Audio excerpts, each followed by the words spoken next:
Shalom. Renungan kebenaran firman Tuhan hari ini terambil di dalam kitab Imamat pasal 22 ayat 1 sampai dengan ayat yang ke-16. Judul renungan hari ini, Hari Baru, Hidup Baru.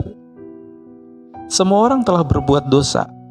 Jika kita harus memakai label yang mencantumkan semua dosa kita pasti tidak akan pernah meninggalkan rumah kita, karena hal ini merupakan sesuatu yang memalukan. Puji dan syukur kepada Tuhan. Tuhan tidak memperhitungkan kesalahan kita.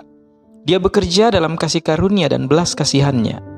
Dia memberi kita awal yang baru setiap kali kita berpaling kepadanya untuk dikuduskan. Anugerah adalah hal yang indah yang tidak seorang pun dari kita pantas mendapatkannya.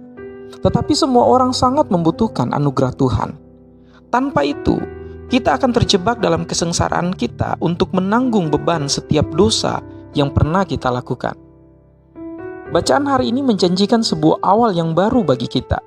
Tuhan membagikan salah satu aspek terindah dari rencananya bagi umat manusia. Ayat 6 dan 7 mengatakan, orang yang kena kepada yang demikian itu menjadi najis sampai matahari terbenam. Dan janganlah ia makan dari persembahan-persembahan kudus sebelum ia membasuh tubuhnya dengan air. Sesudah matahari terbenam, barulah ia menjadi tahir. Dan sesudah itu bolehlah ia makan dari persembahan-persembahan kudus itu, karena itulah yang menjadi makanannya. Dosa mengotori kita sehingga kita najis. Dosa memisahkan kita dari Tuhan dan dari rencana Tuhan atas hidup kita. Hal ini digambarkan melalui imam yang najis tidak diizinkan untuk makan persembahan suci. Seperti yang dikatakan dalam Yesaya 59 ayat 2. Tetapi yang merupakan pemisah antara kamu dan Allahmu ialah segala kejahatanmu, dan yang membuat dia menyembunyikan diri terhadap kamu sehingga ia tidak mendengar ialah segala dosamu. Jadi, apa yang kita lakukan ketika berdosa? Apakah kita tersesat selamanya? Tidak.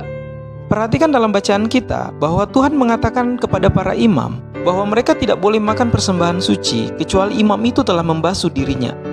Kita harus melakukan bagian kita dalam proses penyucian. Kita harus bertobat. Setelah kita disucikan oleh pengampunan Tuhan, seperti air yang membersihkan para imam, kita tidak lagi membawa dosa itu. Imamat mengatakan bahwa ketika matahari terbenam, imam akan menjadi tahir. Awal hari baru bagi orang Israel adalah matahari terbenam. Hari baru rohani kita adalah setelah pengampunan. Dengan cara yang sama bahwa imam sekali lagi dapat mengambil bagian dalam penyediaan dan rencana Allah. Kita sekali lagi menjadi orang benar. Tetapi kamu telah memberi dirimu disucikan. Kamu telah dikuduskan. Kamu telah dibenarkan dalam nama Tuhan Yesus Kristus dan dalam roh Allah kita.